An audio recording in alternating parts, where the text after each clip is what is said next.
Welcome back to our channel Info 366. இன்னைக்கு என்ன இன்ஃபர்மேஷனோட நான் உங்களை வந்து சந்திக்கிறேன் அப்படின்னா, இப்போ ஒரு முக்கியமான ஒரு விஷயம். இந்த பணம், பேராசை, சுயநலம், துரோகம் இதனால ஒரு அப்பாவி தொழிலதிபரை ஒரு காதல் ஜோடி பக்காவா பிளான் பண்ணி மர்டர் பண்ணியிருக்காங்க. இந்த புனே கேஸ் ரிலேட்டடா சில நியூஸ் வந்து வந்திருக்கு சோசியல் மீடியால.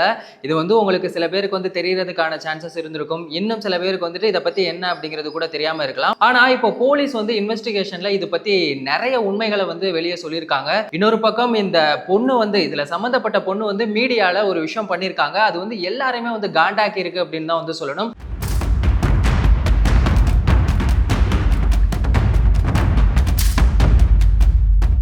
இந்த கேஸோட ஸ்டார்டிங் பாயிண்ட் என்ன, இப்போ என்ன நடந்துகிட்டு இருக்கு, இதை பத்தி தான் இந்த வீடியோல ரொம்ப டீடைலா பேச போறோம். ஸோ வீடியோவை ஸ்கிப் பண்ணாம ஃபுல்லா பாருங்க.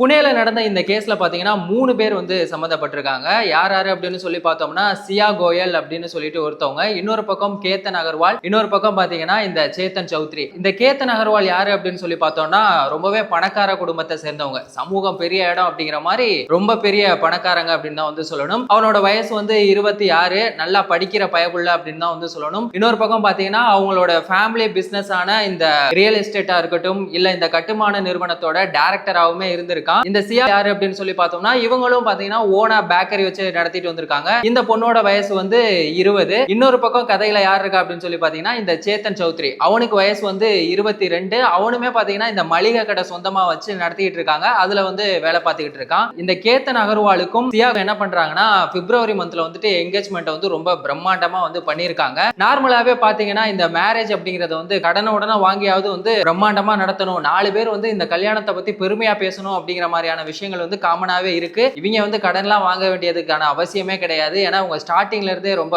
பணக்கார குடும்பத்தை சேர்ந்தவங்க அப்படிங்கறனால அந்த ஒரு பிரச்சனை வந்து கிடையாது. பிப்ரவரி மந்த்ல வந்துட்டு என்கேஜ்மெண்ட் அப்படிங்கிறது நடந்திருக்கு. நவம்பர் மந்த்ல வந்து இந்த கல்யாணத்தை கிராண்டா பண்ணணும் அப்படின்னு சொல்லி பிளான் போட்டிருக்காங்க. இந்த சியா சேத்தன் சௌத்ரி 2 பேருக்கும் இடையில பாத்தீங்கன்னா லவ் ஆயிருக்கு. எப்படின்னு சொல்லி பாத்தீங்கன்னா, இந்த சியா அவங்களோட பேக்கரிக்கு தேவையான இந்த முந்திரி, ட்ரை ஃப்ரூட்ஸ், அதுக்கப்புறமா அந்த மளிகை பொருள் எல்லாத்தையுமே வாங்குறதுக்கு சேத்தன் சௌத்ரியோட கடைக்கு தான் வந்து போயிருக்காங்க. அப்படி போகும்போது தான் அவங்க 2 பேருக்குள்ள என்ன ஆயிருக்கு அப்படின்னு சொல்லி பார்த்தோம்னா லவ் ஆயிருக்கு. இன்னொரு பக்கம் இந்த கேத்தன் அகர்வாலுக்கும் சியாக்கு என்கேஜ்மெண்ட் நடந்திருக்குல்ல, இதுல வந்து சியாக்கு வந்து விருப்பமே கிடையாது. வீட்டுல வந்துட்டு பணக்கார பையனை கல்யாணம் பண்ணி வைக்கிறாங்க அப்படிங்கிறதுக்காக தான் வந்துட்டு அவங்க வந்து பிடிக்கல அப்படிங்கிறதுனாலையும், பேரண்ட்ஸும் வந்துட்டு நம்ம பிடிக்கல அப்படின்னு சொல்லிட்டோன்னா அவங்களுக்கு அவமானம் ஆயிரும், இப்போ ஊர்ல தப்பா பேசுவாங்க அப்படிங்கிறதுக்காக தான் வந்துட்டு அவங்க வந்து ஒத்துக்கிறாங்க. இந்த மாதிரியான விஷயங்கள் தான் வந்து போயிட்டு இருக்கு. இன்னொரு பக்கம் இந்த மேரேஜ் நடக்கிறதுக்கு முன்னாடி இந்த ப்ரீ வெட்டிங் ஷூட்லாம் வந்து போட்டோஸ்லாம் எடுப்பாங்கல்ல, சோ அதுல வந்துட்டு கேத்தன் அகர்வால் கூட அவங்களுக்கு போறதுக்கு வந்து விருப்பம் இல்லை அப்படிங்கிறதுக்காக கேத்தன் அகர்வாலோட பாஸ்போர்ட் என்ன பண்ணிருக்காங்கன்னா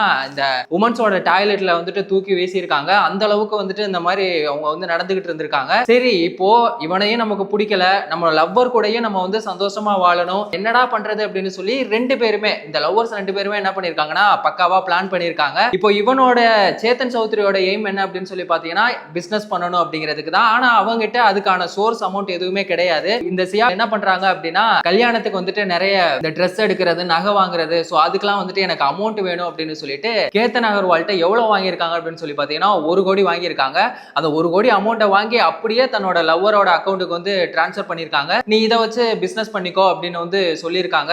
எப்படி எல்லாம் வந்து பக்காவா பிளான் போட்டிருக்காங்கன்னு பாருங்க. சரி, ஓகே, இப்போ இந்த 1 கோடி நம்ம அவன்கிட்ட வாங்கிட்டோம், அவன் திரும்ப வந்துட்டு கேட்பான், சோ என்ன பண்றது அப்படின்னு சொல்லிட்டு இவன் உயிரோட இருந்தா தானே இவனுக்கு நம்ம வந்துட்டு இதை திருப்பி கொடுக்கணும், இவனை போட்டு தள்ளிட்டா என்ன அப்படின்னு சொல்லிட்டு 2 பேரும் பக்காவா பிளான் பண்ணி 2 முறை அவரை வந்து கொல்றதுக்கான பிளானை வந்து போட்டிருக்காங்க. 2வது முறை நடக்கும்போது என்ன ஆயிருக்கு அப்படின்னா, இந்த சியாக்கள் வந்துட்டு கேத்தன் அகர்வாலை வந்து தள்ளி விடும் போது அவன் வந்துட்டு எப்படியோ ஒரு வழியா புதர்ல உள்ள அந்த செடியை பிடிச்சு தப்பிச்சிட்டான் அப்படின்னு தான் வந்து சொல்லணும். உடனே இந்த பொண்ணு என்ன ஆயிடுச்சு, என்ன பண்றது அப்படின்னே தெரியாம என்ன பண்ணிருச்சு, பாம்பு வந்துருச்சு, அதனாலதான் என்ன பண்றதுன்னு தெரியல அப்படின்னு சொல்லி பக்காவா ஒரு ஆக்டிங்க போட்டுருச்சு. இந்த பயவுலையும் என்னடா அப்படிங்கறதெல்லாம் தெரியாம இவனுமே என்ன ஆயிட்டான், நம்ப ஆரம்பிச்சுட்டான். இருந்தாலுமே இவனுக்கு வந்து ஸ்டார்டிங்ல இந்த சேத்தன் சௌத்ரி, சியா இவங்க 2 பேருக்குள்ள இருக்க இந்த ரிலேஷன்ஷிப் மேல அவனுக்கு ஒரு சந்தேகம் இருந்திருக்கு. இவன் வந்து வீட்டுல போய் சொல்லியிருக்கான், கேத்தன் அகர்வால் வந்துட்டு எனக்கு ஒரு டவுட்டா இருக்கு, இந்த மாதிரி பொண்ணு வீட்டு சைட்ல இருந்து நம்ம வந்து விசாரிக்கலாமா அப்படின்னு சொல்லி கேட்டதுக்கு அவங்களோட ஃபேமிலி சைட்ல இருந்து என்ன சொல்லிட்டாங்க அப்படின்னா, நமக்கு ரொம்ப நெருக்கமானவங்கள்ட்ட கேட்டுதான் நம்ம வந்து பொண்ணை விசாரிச்சுதான் நம்ம இந்த அளவுக்கு பண்ணிருக்கோம், சோ அதனால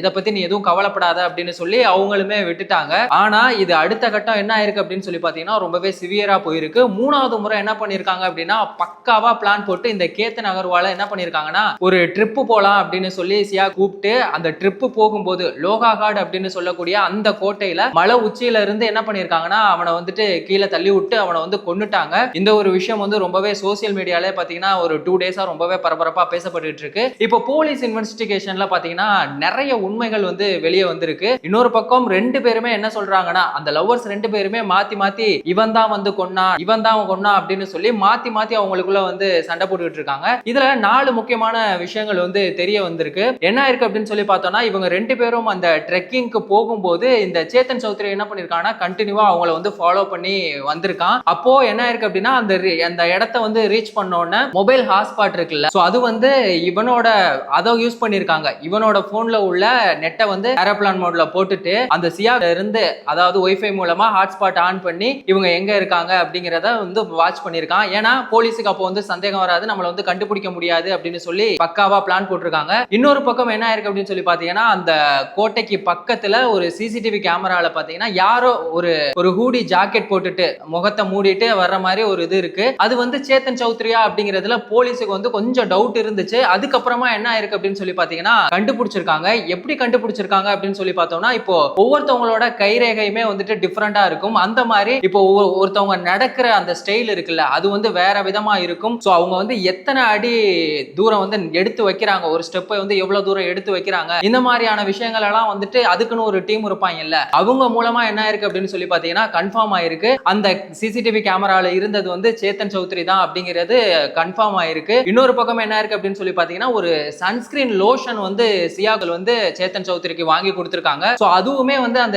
அந்த இடத்துல வந்து கிடைச்சிருக்கு. இது எல்லாத்தையுமே வச்சுதான் என்ன பண்ணிருக்காங்கன்னா இவன் தான் வந்து இந்த கொலையை பண்ணிருக்கான் அப்படிங்கிறது கன்ஃபார்ம் ஆயிருக்கு. இதுக்கு முன்னாடி சியாக்களும் சேத்தன் சௌத்ரியும் என்ன பண்ணிருக்காங்கன்னா இந்த பிளான் நடக்கிறதுக்கு முன்னாடி பாத்தீங்கன்னா 1 hour காஃபி ஷாப்ல வந்துட்டு எப்படி எல்லாம் வந்து கொலை பண்ண போறோம் அப்படிங்கிறதுக்கான அந்த டிஸ்கஷனுமே வந்து நடந்திருக்கு. கடந்த ஒரு சில மாதங்களாவே அந்த சேத்தன் சௌத்ரிட்ட சியா வந்துட்டு 2000 தடவை வந்து கால் பண்ணி பேசியிருக்காங்க அப்படிங்கிற ஒரு எவிடன்ஸுமே வந்து கிடைச்சிருக்கு. கூகுள்ல பாத்தீங்கன்னா எப்படி வந்து கொல்றது, இப்போ சப்போஸ் கொன்னுட்டோம் அப்படின்னா அதை வந்துட்டு எப்படி ஆக்சிடென்டா மாத்துறது, இந்த மாதிரியான விஷயங்கள் எல்லாம் வந்துட்டு சர்ச்சிங் பண்ணி பார்த்திருக்காங்க. சரி ஓகே, அந்த 3 டைம் வந்து அட்டெம்ப்ட் நடந்தது இல்ல, அதுக்கு முன்னாடி இவங்க என்ன பண்ணிருக்காங்கன்னா மே மந்தே வந்து ஒரு ரிஹர்சல் பார்த்திருக்காங்க. எப்படி வந்து கொல்றது அப்படிங்கிற, எப்படி வந்து அவனை வந்து தள்ளி விடலாம், எப்படி தள்ளி விட்டா அவன் வந்து சாவான் அப்படிங்கிற மாதிரியான விஷயங்கள் எல்லாம் வந்துட்டு பக்காவா பிளான் பண்ணி இந்த மாதிரியான ஒரு விஷயத்தை வந்து அவங்க பண்ணிருக்காங்க. இப்போ விசாரணையில என்ன சொல்லிருக்காங்க அப்படின்னா இவங்க 2 பேரு தான் வந்துட்டு இதுல சம்மந்தப்பட்டிருக்காங்க அப்படின்னு சொல்லி போலீஸ்ல வந்து தெரிஞ்சிருக்கு. ஆனா 2 பேருமே வந்து மாத்தி மாத்தி பேசிட்டு இருக்காங்க. இவன் தான் தள்ளி விட்டான், அவ தான் தள்ளி விட்டான் அப்படிங்கிறதுக்காக. இதோட இன்வெஸ்டிகேஷன் அப்படிங்கிறது பாத்தீங்கன்னா இப்போ ரொம்பவே தீவிரமா போயிட்டு இருக்கு அப்படின்னு தான் வந்து சொல்லணும். சோ இதோட அடுத்த கட்டமா இப்போ என்ன பண்ணிருக்காங்கன்னா சியாக்களை வந்துட்டு விசாரிக்கிறதுக்காக வெளியில கூட்டிட்டு வரும்போது அவங்களுக்கு கொஞ்சம் கூட ஒரு பயமே இல்லாம என்ன பண்ணிருக்காங்கன்னா மிடில் ஃபிங்கரை வந்துட்டு காட்டியிருக்காங்க. இதை பார்த்துட்டு அங்க இருக்க எல்லாருமே வந்து காண்டாயிட்டாங்க. இந்த பொண்ணுக்கு வந்துட்டு எவ்வளவு ஒரு திமிரு இருக்கும் பாருங்களேன், பண்ணதே தப்பு ஆனா அதையுமே ஒரு பொருட்டா மதிக்காம இந்த மாதிரியான விஷயங்கள் எல்லாம் அந்த பொண்ணு வந்து பண்ணிட்டு இருக்கு. இந்த கேஸ் வந்து இதோட அடுத்த கட்டம் அப்படிங்கிறது ரொம்பவே சிவியரா போயிட்டு இருக்கு. சரி ஓகே, இப்போ ஃபைனலா பாத்தீங்கன்னா இப்ப கேத்தன் அகர்வால் அவன் வந்து என்ன தப்பு பண்ணான், தனக்கு நிச்சயம் பண்ண பொண்ணுக்கு அவன் வந்து ரொம்பவே உண்மையா இருந்தான். கண்மூடித்தனமா அந்த பொண்ணை நம்புனா. யாராவது அந்த பொண்ணு கேட்டுச்சு அப்படிங்கிறதுக்காக 1 கோடியை வந்து தூக்கி கொடுப்பாங்களா? ஆனா அவன் வந்து கொடுத்தான். ஏன்னா அந்த பொண்ணு மேல அவன் உனக்கு இருந்த ஒரு ட்ரஸ்ட், அவன் எந்த தப்புமே பண்ணல, ஆனா அவனை பக்காவா பிளான் பண்ணி இவங்க கொண்டுட்டாங்க. இப்போ இன்னொரு பக்கம் பார்த்தோம்னா சியா அவங்க என்ன பண்ணிருக்காங்க, தனக்கு என்கேஜ்மெண்ட் பண்ண ஒரு பையன் கூடயுமே பேசிக்கிட்டு இன்னொரு பக்கம் என்ன பண்ணிருக்காங்க, லவ்வருக்கு வந்து பிசினஸுக்கு அமௌண்ட் வேணும், அவன் கூட வாழணும் அப்படிங்கிறதுக்காக, அவன் கூட வாழ்றதுக்காக இப்படி ஒரு பிளான் போட்டிருக்காங்க. இவன் சேத்தன் சௌத்ரி என்ன பண்ணிருக்கான், அந்த பொண்ணு கூட சேர்ந்துட்டு கொஞ்சம் கூட ஒரு குற்ற உணர்ச்சியே இல்லாம சரி நம்ம 2 பேரும் லவ் பண்ணோம், வேற ஏதாவது வீட்டுல பேசி பார்த்துட்டு அது மூலமா நம்மள வந்துட்டு ஒத்துக்க வைக்கிறதுக்கு ஏதாவது பிளான் பண்ணிருக்கலாம். ஆனா இவன் என்ன பண்ணிருக்கான் பாத்தீங்களா, அவனை கொலை பண்றதுக்கு இந்த மாதிரியான விஷயங்கள் வந்துட்டு இவங்க வந்து பண்ணிருக்காங்க. இன்னொரு பக்கம் சியா கோஷல் வந்து என்ன பண்ணிருக்காங்கன்னா அந்த தொழிலதிபரான அந்த கேத்தன் அகர்வாலோட பேசின வாட்ஸ்அப்பா இருக்கட்டும் இல்ல இன்ஸ்டாகிராம் சேட் எல்லாத்தையுமே வந்துட்டு அவங்க வந்து டெலிட் பண்ணிட்டாங்க. எந்த ஒரு எவிடன்ஸுமே இருக்கக்கூடாது அப்படின்னு சொல்லிட்டு. இப்போ காமனா நான் ஒரு விஷயம் என்ன சொல்றேன் அப்படின்னா, இப்போ உங்களோட ஃபேமிலிக்கு வந்துட்டு ஒரு பணக்கார பையனை பாக்குறாங்க, அதை வந்து நம்ம வந்து லவ் பண்றதை வந்து சொல்லிட்டோம் அப்படின்னா ஃபேமிலிக்கு வந்து அவமானம் ஆயிரும், ஊர்ல நம்மள வந்து தப்பா பேசுவாங்க அப்படின்னு சொல்லிட்டு நீங்க இப்படி ஒரு விஷயத்த பண்ணீங்க அப்படின்னு சொல்லி சியா சொல்றாங்க. ஆனா இந்த ஊருக்காகவும் இந்த பெத்தவங்களுக்காகவுமே வாழ்ந்தோம்னா எப்பதான் நமக்காக வாழ போறோம்? இன்னைக்கு நீங்க பேரண்ட்ஸுக்காக ஒரு மேரேஜ பண்ணிட்டீங்க, ஆனா கடைசி வரைக்கும் கஷ்டப்பட போறது நீங்க தான். சோ இன்னொரு பக்கம் கேத்தன் அகர்வாலோட சைடுல இருந்து நம்ம யோசிக்க வேண்டியது என்ன அப்படின்னா, யாரையுமே வந்துட்டு நம்பாம இருக்கவும் கூடாது, முழுசாவும் நம்ப கூடாது அப்படிங்கிற ஒரு விஷயத்த வந்துட்டு நம்ம அவங்கிட்ட இருந்து தெரிஞ்சுக்கக்கூடிய ஒரு விஷயமா இருக்கு. சோ இந்த கேஸை பொறுத்த வரைக்கும் சியா பண்ணது சரியா தப்பா அப்படிங்கறதெல்லாம் நம்ம கேட்கவே முடியாது. ஏன்னா அவங்க பண்ணது ரொம்ப பெரிய தப்பு. அவங்க வந்துட்டு அவனோட லவ்வரோட இருக்கணும் அப்படிங்கிறதுக்காக எந்த ஒரு தப்புமே பண்ணாத இந்த தொழிலதிபரை அவங்க வந்து பாவிய வந்து பக்காவா பிளான் போட்டு கொலை பண்ணிருக்காங்க. சோ இந்த பொண்ணை பத்தி நீங்க என்ன நினைக்கிறீங்க? இந்த கேஸோட அடுத்த கட்டம் எப்படி இருக்கும்? உங்களோட ஒப்பீனியனை மறக்காம கமெண்ட் செக்ஷன்ல சொல்லுங்க. இதோட அடுத்த கட்டம்லாம் எப்படி இருக்கும் அப்படிங்கிற இந்த அப்டேட் எல்லாம் நீங்க வந்து தெரிஞ்சுக்கணும் அப்படின்னா நம்மளோட சேனலை வந்து மறக்காம சப்ஸ்கிரைப் பண்ணுங்க. உங்க ஃப்ரெண்ட்ஸுக்கும் ஷேர் பண்ணி சப்போர்ட் பண்ணுங்க. இந்த மாதிரி எந்த ஒரு இன்ஃபர்மேஷனா இருந்தாலும் அதை 10 நிமிஷத்துக்குள்ள அதுவும் ரொம்ப ஈஸியா டீடைலா தெரிஞ்சுக்கணும்னா நம்ம சேனலை மறக்காம ஃபாலோ பண்ணிக்கோங்க. வேறொரு வீடியோல வேறொரு இன்ஃபர்மேஷன்ல நம்ம திரும்பவும் சந்திக்கலாம்.